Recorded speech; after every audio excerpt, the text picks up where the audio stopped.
বন্ধুরা, আজ শ্রী শ্রী ভাগবত গীতার পঞ্চদশ অধ্যায়ের ষষ্ঠ দিন আমি পড়ছি, আপনারা শুনুন।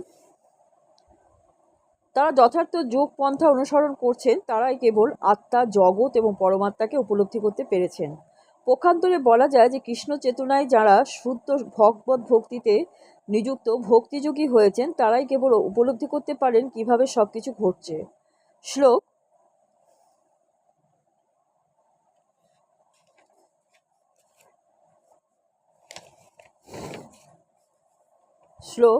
যদাদি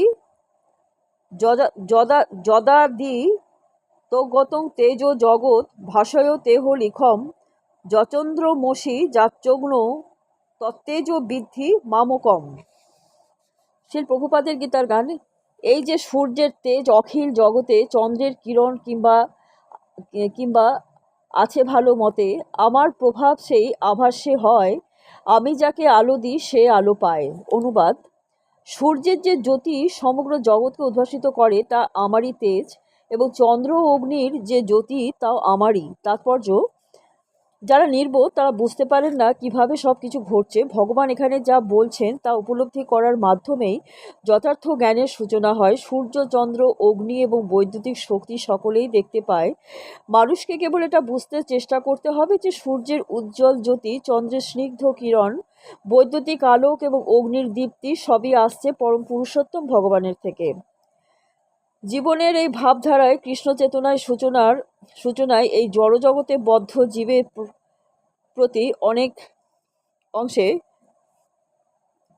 অনেক অংশে নির্ভর করে। জীব অপরিহার্যরূপে পরমেশ্বর ভগবানের বিভিন্ন অবিচ্ছেদ্য অংশ, এবং এখানে তিনি ইঙ্গিত দিচ্ছেন কিভাবে তারা তাদের আপন আলোয় ভগবদ্ধামে ফিরে যেতে পারে। এই শ্লোকটির মাধ্যমে আমরা জানতে পারি যে সূর্য সমস্ত সৌরমণ্ডলকে আলোকিত করছে। অনেক অনেক ব্রহ্মাণ্ড আছে এবং সৌরমণ্ডল আছে, যেখানে ভিন্ন ভিন্ন সূর্য রয়েছে, চন্দ্র রয়েছে এবং গ্রহ রয়েছে। তাই প্রত্যেক ব্রহ্মাণ্ডে একটিমাত্র সূর্যই আছে। ভগবদ্গীতায় বলা হয়েছে যে চন্দ্র হলো তারকারাজির অন্যতম। সূর্যরশ্মির প্রকাশ হয় চিদাকাশে। ভগবানের চিন্ময় জ্যোতির প্রভাবে সূর্যোদয়ের সঙ্গে মানুষের কার্যকলাপ বিন্যস্ত করা হয়েছে। আগুন জ্বালিয়ে তারা রান্না করে, আগুন জ্বালিয়ে তারা কারখানা চালায়, আগুনের সাহায্যে কত কিছু করা হয়। তাই সূর্যোদয়, অগ্নি এবং চন্দ্রকিরণ জীবের কাছে এত মনোরম। তাদের সাহায্য ব্যতীত জীব বেঁচে থাকতে পারে না। তাই কেউ যখন বুঝতে পারে যে সূর্য, চন্দ্র, অগ্নির আলোক এবং জ্যোতির উৎস হচ্ছেন পরম পুরুষোত্তম ভগবান শ্রীকৃষ্ণ, তখন তার কৃষ্ণ চেতনা শুরু হয়। চন্দ্রকিরণের দ্বারা সমস্ত বনস্পতির পুষ্টি সাধন হয়। চন্দ্রকিরণ এতই মনোরম যে মানুষ অনায়াসে উপলব্ধি করতে পারে যে তারা পরম পুরুষোত্তম ভগবান শ্রীকৃষ্ণের কৃপার ফলেই জীবন ধারণ করছে। তার কৃপা ব্যতীত সূর্যের উদয় হতে পারে না, তার কৃপা ব্যতীত চন্দ্রের প্রকাশ হতে পারে না, তার কৃপা ব্যতীত অগ্নির প্রকাশ হতে পারে না, এবং সূর্য, চন্দ্র ও অগ্নির সহায়তায় ব্যতীত কেউই বাঁচতে পারে না। এই চিন্তাগুলি বদ্ধ জীবের কৃষ্ণ চেতনা জাগিয়ে তোলে। শ্লোক: গামাবিশ্ব চ ভূতানি ধারয়া মজসা পুষ্ণামি চৌষুধি সর্বাংশম ভূত্তা রসাত্মক। শিল প্রভুপাদের গীতার গান। এই যে পৃথিবী যথা বায়ু মধ্যে ভাসে, আমার সে শক্তি ধরে সবেতে প্রবেশে, আমি সে ঔষধি যত পোষণ করিতে চন্দ্ররূপে রশ্মিদান করিসে তাহাতে। অনুবাদ: প্রতিটি গ্রহে প্রবিষ্ট হয়ে আমি আমার শক্তির দ্বারা চরাচর সমস্ত প্রাণীদের ধারণ করি এবং রসাত্মক চন্দ্ররূপে ধান, জব আদি ঔষধি পুষ্ট করি। তাৎপর্য: ভগবানের শক্তির প্রভাবে যে সমস্ত গ্রহগুলো মহাশূন্যে ভাসছে তা সহজে উপলব্ধি করা যায়। ভগবান প্রতিটি অণুতে, প্রতিটি গ্রহে এবং প্রতিটি জীবে প্রবিষ্ট হন। ব্রহ্ম সংহিতাতে সেসব কথা আলোচনা করা হয়েছে। সেখানে বলা হয়েছে যে পরম পুরুষোত্তম ভগবান আত্মারূপে গ্রহগুলিতে, ব্রহ্মাণ্ডে, জীবে, এমনকি অণুতে প্রবিষ্ট হন।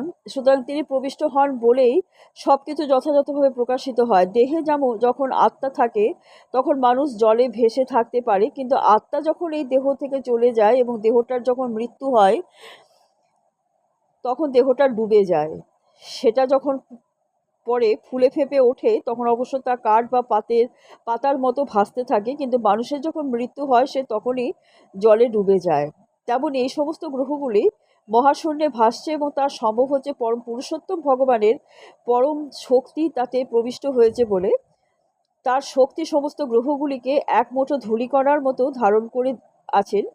কেউ যদি এক মুঠো ধূলিকণা ধরে রাখে তাহলে সেই ধূলিকণাগুলো পড়ে যাওয়ার কোনো সম্ভাবনা থাকে না, কিন্তু কেউ যদি সেটাকে ছুঁড়ে ফেলে দেয় তাহলে পড়ে যাবে। তেমনই এই সমস্ত গ্রহগুলো বা মহাশূন্যে ভাসছে, তা প্রকৃতপক্ষে পরমেশ্বর ভগবানের বিশ্বরূপের মুষ্টিতে ধৃত। তারা বীর্য এবং শক্তির প্রভাবে স্থাবর জঙ্গম সব কিছুই তাদের যথাস্থানে অবস্থিত থাকে। বৈদিক মন্ত্রে বলা হয় যে পরম পুরুষোত্তম ভগবানের জন্যই সূর্য আলোক দান করছে এবং গ্রহগুলি নির্দিষ্ট গতিতে ঘুরে চলেছে। তিনি না হলে ধূলিকণার মতো সমস্ত গ্রহগুলি মহাশূন্যে বিক্ষিপ্ত হয়ে ছড়িয়ে পড়তো এবং প্রাপ্ত হতো। তেমনি চন্দ্র যে সমস্ত বনস্পতির পুষ্টি সাধন করছে তাও পরম পুরুষোত্তম ভগবানেরই জন্য। চন্দ্রের প্রভাবের ফলে বনস্পতিরা সুস্বাদু হয়। চন্দ্র কিরণ ব্যতীত বনস্পতিরা বর্ধিত হতে না পারে রসালো স্বাদযুক্ত হতে। মানব সমাজ কর্ম করছে, আরাম উপভোগ করছে এবং আহার্যের স্বাদ উপভোগ করছে। পরমেশ্বর ভগবান সেগুলো সরবরাহ করছেন বলেই, তা না হলে মানুষ বাঁচতে পারত না। ভগবদ্গীতার এই শ্লোকের রসাত্মক কথাটি অত্যন্ত তাৎপর্যপূর্ণ। পরমেশ্বর ভগবানের নিমিত্ত স্বরূপ চন্দ্রের প্রভাবে সব কিছু সুস্বাদু হয়ে ওঠে। শ্লোক: অহং বৈশ্য নর ভৃত্তা প্রাণিনাং দেহমাশ্রিত প্রাণাপান সমাযুক্ত পচাম্মান্নং চতুর্বিধম। শ্রীল প্রভুপাদের গীতার গান। আমি বৈশ্যানর হই দেহমাত্র বসি, প্রাণাপান বায়ুযোগে ভোগ্য দ্রব্য কোষী।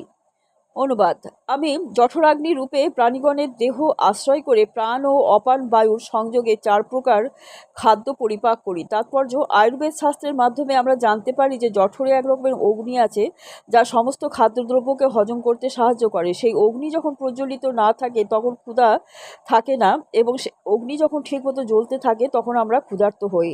মাঝে মাঝে সেই অগ্নি যখন ঠিক মতন না জ্বলে তখন চিকিৎসার প্রয়োজন হয়।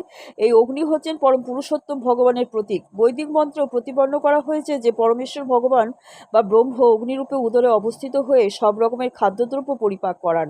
সুতরাং যেহেতু তিনি সব রকমের খাদ্যদ্রব্য পরিপাক করতে সাহায্য করছেন, তাই আহারের ব্যাপারেও জীব স্বতন্ত্র নয়, স্বাধীন নয়। পরমেশ্বর ভগবান যদি পরিপাকের ব্যাপারে তাকে সাহায্য না করেন তাহলে তার পক্ষে আহার করার কোনো সম্ভাবনা থাকে না। এইভাবে তিনি খাদ্যশস্য উৎপাদন করেন এবং পরিপাক করেন, এবং তার কৃপার প্রভাবে আমরা আমাদের জীবন উপভোগ করতে পারি।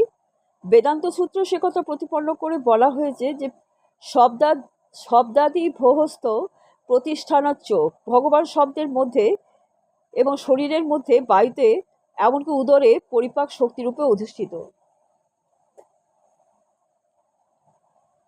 খাদ্যদ্রব্য 4 প্রকারে চর্বচস্য, লেঝ, পেয়, এবং এই সব রকমের খাদ্যেরই পরিপাক করার শক্তি হচ্ছেন তিনি। বন্ধুরা, আজকে এই পর্যন্ত। আগামীকাল আপনাদের আবার পড়ে শোনাবো।